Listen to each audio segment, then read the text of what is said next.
நீங்க இன்னும் நம்ம சேனலை சப்ஸ்கிரைப் பண்ணலாம், மறக்காம சப்ஸ்கிரைப் பண்ணுங்க. பக்கத்துல ஒரு பெல் ஐக்கானை கிளிக் பண்ணுங்க. நம்ம சேனலோட அப்டேட்ஸை உடனுக்குடன் தெரிஞ்சுங்க. வணக்கம். வாழிய நலம் வாழ்த்துக்களுடன் உங்கள் அன்பு நண்பன் ஸ்ரீகிருஷ்ணன் பேசுகிறேன். குறுகிய கால அதிசார பயிற்சி பலன்கள் வரிசையில் மகர ராசி. வலிமையான எதிரிகளை கூட வசப்படுத்தி வாயடைக்கச் செய்யும் மகர ராசி நண்பர்களே வணக்கம். குறுகிய கால குரு பயிற்சி என்று சொல்லக்கூடிய அதிசார குரு பயிற்சியின் வாயிலாக உங்களை சந்திக்கிறேன். கோச்சார பலன்களை விட சொந்த ஜாதகம்தான் பலம், அதில் நடக்கும் தசாக்கள் தான் பலம். அடிப்படை ஜாதகத்திற்கு ஏற்றாற்போல் பலன்களை தருகிற குரு, சனி, ராகு, கேது என்றாலும் அதையும் தாண்டி அதிர்வுகளை தரும் ஆற்றல் இவர்களுக்கு உண்டு. அதனால் இவர்கள் பெயர்ச்சியை அலச வேண்டிய கட்டாயம். குரு வருடம் ஒரு முறைதான் ஒரு ராசியை கடந்து செல்வார். சில சமயம் அவசரப்பட்டு அடுத்த ராசிக்கு போய்விடுவார். இதை அதிசாரம் என்பார்கள். இந்த அதிகார பாய்ச்சலை பற்றி விரிவாக அதிசாரம் என்றால் என்ன என்கிற தலைப்பில் நமது சேனலில் ஒரு வீடியோ இருக்கிறது, சென்று பாருங்கள். சரி, பலன்களுக்கு வருவோம். ராசி பலன்கள் என்பது கிரக அமைப்புகளை வைத்து சொல்வது. யாருக்கும் தீய பலன்களை சொல்லிவிடக் கூடாது என்கிற சிந்தனை இருந்தாலும் ஜோதிட விதிகளை மீறி எதுவும் செய்ய முடியாது என்கிற நிலையில்தான் பலன்களை சொல்கிறேன்.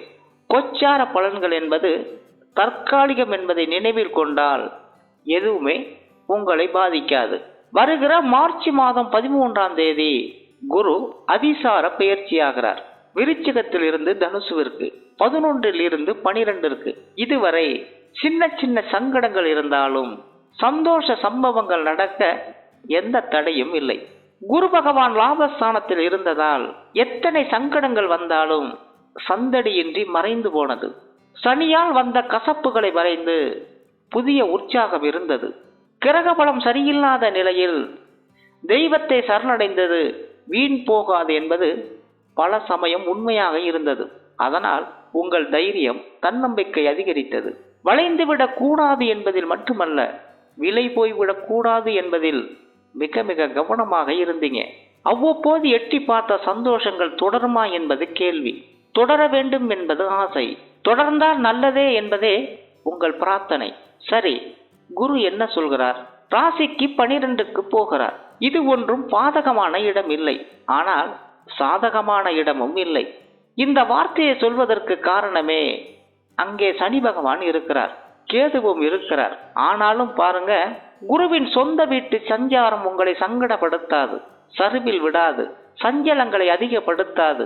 எல்லாமே கைமீறி போகிறதோ என்ற எண்ணங்கள் மனதில் இருந்தாலும், எதுவுமே நாம் விரும்புகிற மாதிரி நடக்கவில்லையே என்கிற கடந்த கால குறைகள் இருந்தாலும் எல்லை மீறி போய்விடாது, அது தொல்லைகளாக மாறிவிடாது. சனியால் கடந்த பல மாதங்களாகவே உங்களுக்கு வேண்டியவர்களை தூற்றி இருக்கலாம், அன்பு காட்ட வேண்டியவர்களை அலட்சியப்படுத்தி இருக்கலாம். வீட்டிலும் வெளியிலும் ஒரு விதமான விரக்தி நிலையை தொடர்ந்திருக்கலாம். சில சமயம் எங்காவது ஓடிப்போய் விடலாமா என்று கூட மனது நினைத்திருக்கலாம். எதற்கு இந்த வாழ்க்கை என்று கூட நொந்து போயிருக்கலாம். மனித வாழ்க்கையில் இன்பமும் துன்பமும் இரவு பகல் மாதிரி வந்து வந்துதானே போகும்.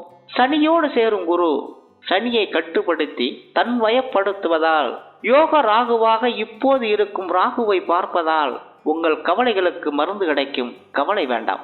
ராகுவை குரு பார்ப்பதால் செய்தொழில் வியாபாரத்தில் நல்ல மாற்றம் தென்படும்.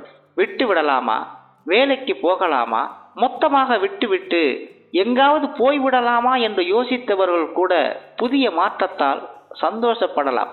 நடப்பது எல்லாமே நல்லதாக தெரியும். உத்தியோகத்தில் இருப்பவர்களுக்கு அனுகூல காற்று அடிக்கும். சிலருக்கு கடல் கடந்த பணி வாய்ப்புகளும் கைகூடி வரும். குடும்பத்தோடு போகலாமா என்று கூட திட்டம் தீட்டலாம். கிடைக்கும் நல்ல வாய்ப்புகளை கோட்டை விட்டு விடாமல் இருப்பதே நலம். இது கலைஞர்களுக்கும் கலை தொழிலில் இருப்பவர்களுக்கும் பொருந்தும். திருமண வாய்ப்புகளுக்கு எந்த தடையும் இல்லாமல் கூடி வரும். புதிய வீடு வாகன யோகம் கை கொடுக்கும், உங்கள் ஜாதக பலத்தை பொறுத்து. வங்கி கடன் தள்ளுபடியோடு சில சலுகைகளும் பெறலாம். புதிய பொருள் சேர்க்கை ஏற்படும். அரசியல் மற்றும் பொது வாழ்வில் இருப்பவர்களுக்கு நாற்காலிக்கு ஆபத்தில்லை, பதவி பறிபோகாது. புதிய அங்கீகாரம் தேடி வரும். பரபரப்பாக மாறலாம். மாணவர்கள் படிப்பில் கவனம் செலுத்தலாம். வயதில் மூத்தவர்களுக்கு நோய்கள் கட்டுக்குள் இருக்கும். விட்டு கொடுத்து போகலாம் என்கிற சிந்தனை உதயமாகும்.